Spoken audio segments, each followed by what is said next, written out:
Hi friends! இன்னைக்கு ஒரு சின்ன ஈவினிங் வ்ளாக் பார்க்கலாம்.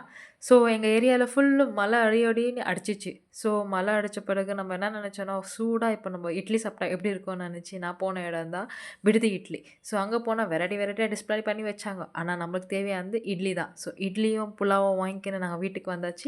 வீட்டுக்கு வந்து எல்லாமே பிரிச்சு நம்ம செப்பரேட் செப்பரேட்டா எடுத்து வச்சு, பிளேட்ல எடுத்து வைக்கிறதுக்கு எல்லாமே ஓப்பன் பண்ணி வச்சுன்னு இருந்தேன். ஸோ இங்க எங்க தம்பிக்கு, எங்க மம்மிக்கு, எனக்கு தான் வாங்கியிருந்து ஸோ இட்லி எல்லாம் எடுத்து என் பிளேட்டில் வச்சுட்டு சட்னி அதுக்கு 2 விதமான சட்னி கொடுத்துருந்தாங்க. ஒன்று க்ரீன் சட்னி, அப்புறமா ரெட் சட்னி. ஸோ அப்புறம் ஒரு ஒரு வடை வாங்கி 2 பேரும் நல்லா சாப்பிட்டோம். எங்கள் தம்பி ஏதோ வேலை வந்துச்சுன்னு சொல்லி போயிட்டான்.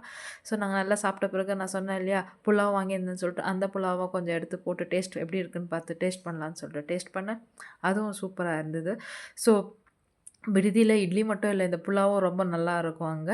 ஸோ, அதனால நான் வாங்கின்னு வந்தேன். அதுக்கப்புறம் சாப்பிட்டு முடிச்சோன ஒரு சின்ன வாக் போலான்னு சொல்லிட்டு அப்படியே வாக் நடந்து போயின்னே இருந்தோம். ஸோ, போனப்போ சரி வரும்போது வாழைப்பழம் வாங்கிட்டு வரலான்னு சொல்லிட்டு பழம் வாங்கிக்கின்னு, அப்படியே வரும்போது நாளைக்கு என்ன சமையல் செய்யலான்னு யோசிக்கும்போது, ஓகே கீரை குழம்பு செய்யலான்னு சொல்லிட்டு பாலக்கீரை வாங்கிக்கின்னு, அப்படியே வாபஸ் நம்ப வீட்டுக்கு வந்தாச்சு. இதுதான் என்னோட சின்ன vlog. Please share and subscribe.